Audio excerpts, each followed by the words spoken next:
Hai, Assalamualaikum. Saya Cikgu Syamil bin Hafiz, Cikgu Bahasa Melayu anda pada tahun ini. Okey, pada minggu ini kita akan belajar tentang simpulan bahasa.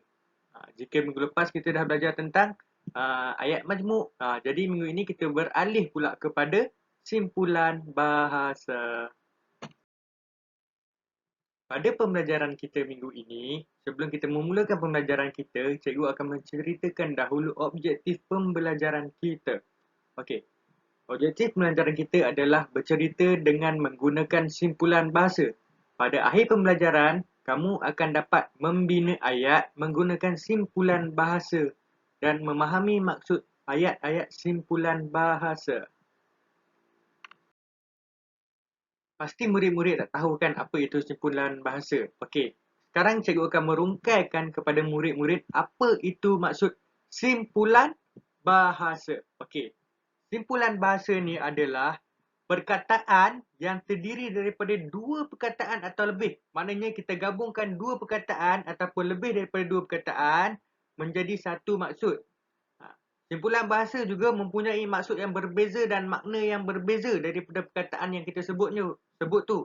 Contohnya kita sebut hati batu. Maksud dia bukanlah hati dengan batu, tapi dia mempunyai maksud yang lain.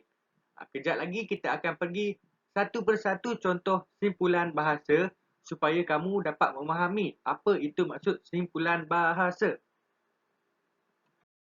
Okey, jadi kita bergerak kepada simpulan bahasa yang pertama yang cikgu senaraikan contoh-contohnya. Yang pertama simpulan bahasa adalah yang cikgu ambil daripada sini adalah perkataan alas perut. Okey, kita tak tahu kan apa itu alas perut? Ambil bantal, letak alas di perut ke? Bukan. Cikgu akan terangkan apa itu maksud simpulan bahasa alas perut. Simpulan bahasa yang pertama adalah alas perut. Alas perut membawa maksud kepada makanan yang dimakan untuk sementara waktu sebelum makan makanan yang mengenyangkan. Jadi, dua perkataan awak tengok. Perkataan yang pertama adalah alas, yang kedua adalah perut. Jika dia bukan perkataan simpulan bahasa, awak akan fikir apa? Awak ambil bantal, kemudian awak alaskan di perut. Tapi alas perut ni adalah perkataan simpulan bahasa yang dibuat. Jadi maksud alas perut adalah awak makan makanan yang ringan sebelum waktu awak makan makanan yang berat untuk mengenyangkan. Okey, contoh ayat yang cikgu buat dekat sini. Amran makan sekeping roti sebagai alas perut. Nampak tak? Dia makan makanan yang ringan je. Roti je untuk alas perut dulu, untuk mengenyangkan, sementara dia nak makan makanan yang banyak untuk mengenyangkan dia lagi. Itu maksud alas perut. Simpulan bahasa yang kedua pula, cikgu ambil dekat sini adalah ayam tambatan. Apa itu ayam tambatan? Ambil seekor ayam, ikat kaki dia, tambat dekat, awak nak tambat dekat pokok ke? Bukan, itu bukan maksud ayam tambatan. Maksud ayam tambatan dalam simpulan bahasa ini adalah lain. Kejap lagi cikgu akan terangkan. Okay, maksud ayam tambatan kat sini adalah orang yang menjadi harapan dalam suatu pertandingan. Maksudnya kalau awak ada kawan yang uh, handal dalam pasukan awak, kita akan gelarkan dia sebagai ayam tambatan. Contoh ayat yang cikgu bagi dekat sini adalah Syamil menjadi ayam tambatan pasukan bola sepak pasukan sekolahnya kerana kehandalannya menjaringkan gol. Jadi kita tahu Syamil ni dia handal. Jadi kita gelarkan dia sebagai ayam tambatan. Kita ambil simpulan bahasa ayam tambatan tu, kita gelarkan untuk dia sebagai ayam tambatan sebab dia mahir dalam bermain bola sepak ataupun dia mahir dalam pasukannya. Simpulan bahasa yang ketiga pula adalah banyak mulut. Apa ni banyak mulut? Banyak mulut ke?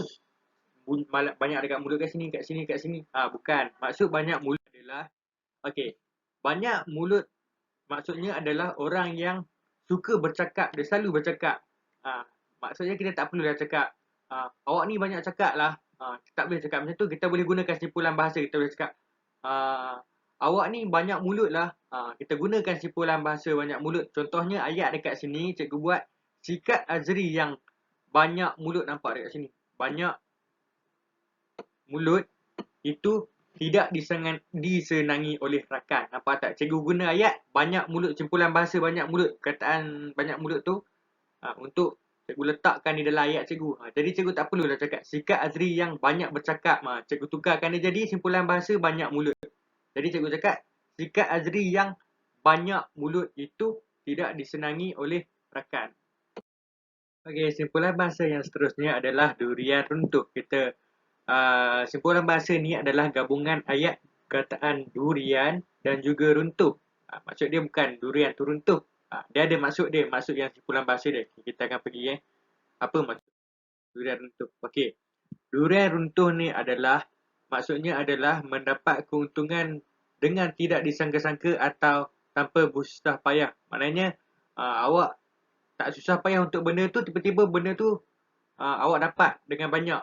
Awak mendapat keuntungan yang banyak. Jadi itulah yang dimaksudkan sebagai durian runtuh, simpulan bahasa dia. Jadi untuk simpulan bahasa durian runtuh, cikgu gunakan dalam ayat. Macam ni contohnya. Pemuda itu mendapat durian runtuh apabila membeli belah di pasar raya itu. Maknanya dia dapat keuntungan lah. Mungkin dia akan dapat cabutan betuah ke apa ke. Maknanya di situ dia mendapat durian runtuh. Jadi itulah maksud simpulan bahasa durian runtuh. Simpulan bahasa yang seterusnya adalah hati batu. Bukan maksudnya hati dengan batu. Simpulan bahasa ni dia gabungan dua ayat. Gabungan ayat hati dan gabungan batu. Jadi dia jadikan ayat simpulan bahasa hati batu. Okay. Hati batu ini membawa maksud kepada degil dan sukar menerima nasihat. Ayat dekat sini cikgu buat sikap hati batu Azman memeningkan kepala ibu dan ayahnya. Maknanya Azman ni orang yang degil dan sukar untuk menerima nasihat. Jadi kita tak cakap sikap Azman yang degil memeningkan kepala ibu dan ayahnya. Kita tukar dia kepada simpulan bahasa, kita buat ayat. Jadi kita cakap apa? Sikap hati batu Azman memeningkan kepala ibu dan ayahnya. Okey. Sekarang ni murid perlu buka buku teks muka surat 5 untuk lebih jelas. Kita akan pergi kepada buku teks dalam muka surat 5. Sekarang ni cikgu minta kamu keluarkan buku teks kamu. Kamu buka muka surat 5. Okey, kita akan pergi kepada maksud simpulan bahasa. Okey, jadi cikgu nak kamu baca bersama cikgu. Kamu tengok dekat bawah tu dia ada. Dalam muka surat 5 tu dia ada belah bawah, belah kanan. Okey, kita baca Kita mula. Okey, simpulan bahasa ialah perkataan yang terdiri daripada dua perkataan atau lebih. Simpulan bahasa mempunyai maksud yang berbeza daripada makna perkataan yang membentuk kata tersebut. Contoh simpulan bahasa. Okey, kita tengok yang pertama adalah dalam tangan. Okey, dalam tangan ini adalah membawa maksud sudah tentu dapat benda tu. Maknanya kita boleh cakap, jadi kat sini kita boleh berbina ayat apa dalam tangan. Kita cakap apa? Peperiksaan itu dalam tangan saya saja. Maknanya awak ada tentu awak boleh buat periksa itu. Yang kedua, ada bakat. Tengok ni, ada bakat. Apa maksud ada bakat? Simpulan bahasa ada bakat maksudnya adalah mempunyai kebolehan. Okey, simpulan bahasa yang ketiga pula, ambil hati. Apa maksud ambil hati? Maksud ambil hati adalah membuat sesuatu untuk menggembirakan orang ini. Ini maksud ambil hati. Simpulan bahasa seterusnya adalah hati waja. Hati waja ni adalah bersemangat. Kita tengok lagi. Simpulan bahasa besar hati. Apa maksud besar hati? Gembira. Ayat besar hati macam mana kita nak buat? Ayat besar hati kita boleh cakap, saya besar hati kerana awak menolong saya. Maknanya saya gembira kerana awak menolong saya. Itu maksud dia. Yang seterusnya adalah simpulan bahasa air muka. Ataupun maksudnya adalah riak wajah seseorang. Yang akhir sekali adalah buah hati. Buah hati adalah orang yang dikasihi. Itu maksud simpulan bahasa buah hati. Okey, kita teruskan baca bersama cikgu. Okey, sekarang ni dalam muka surat 5 ni kita baca sama-sama Siapa pantas? Nabil dan Nasri sedang beradu kepantasan membina bangunan dengan blok plastik. Mereka dibantu oleh ibu dan ayah. Wah, cepatnya abang. Kalau begitu, kemenangan tentu dalam tangan abang. Ya Nabila, mari kita menyiapkannya bersama-sama. Nabila, kamu masih ada peluang. Kamu jangan mudah putus asa. Betul. Nabila, kamu ada bakat. Bangunan yang kamu bina sungguh menarik. Okay, kita sambung baca bersama guru. Ibu, ayah dan Nasri mengambil hati Nabila. Mereka mahu Nabila terus berusaha. Setelah mendengar kata-kata semangat daripada keluarganya, Nabila dengan hati wajar terus menyiapkan binaan bangunannya. Akhirnya, Nabila berjaya menyiapkan bangunannya. Dia berasa besar hati. Air muka Nabila sungguh ceria. Ibu dan ayah mengucapkan tahniah kepada Nasri dan Nabila. Mereka buah hati Encik Abdul Aziz dan Wan Zainab. Nampak tak?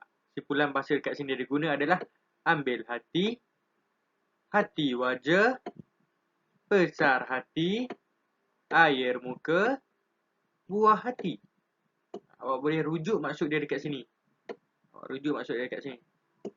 Dekat yang sebelum tadi cikgu dah suruh awak baca tu. Awak boleh rujuk maksud dia dekat sini. Sini. Okey. Okey, terima kasih kepada murid-murid yang mendengar dan menonton video cikgu ini. Aktiviti hari ini adalah berdasarkan pembelajaran hari ini, murid perlu menjawab soalan yang diberikan di dalam Google Form. Pastikan murid menjawab semua soalan yang diberikan. Cikgu akan sertakan link Google Form untuk kamu jawab. Cikgu akan suruh kamu membina ayat berdasarkan simpulan bahasa. Tolong jaga ejaan kamu. Siapa yang dah hantar ataupun kurang faham, boleh terus personal dengan cikgu. Sekian, terima kasih daripada cikgu. Stay safe, jaga diri awak baik-baik. Kalau keluar tu, jangan lupa sanitize tangan. Terima kasih. Assalamualaikum.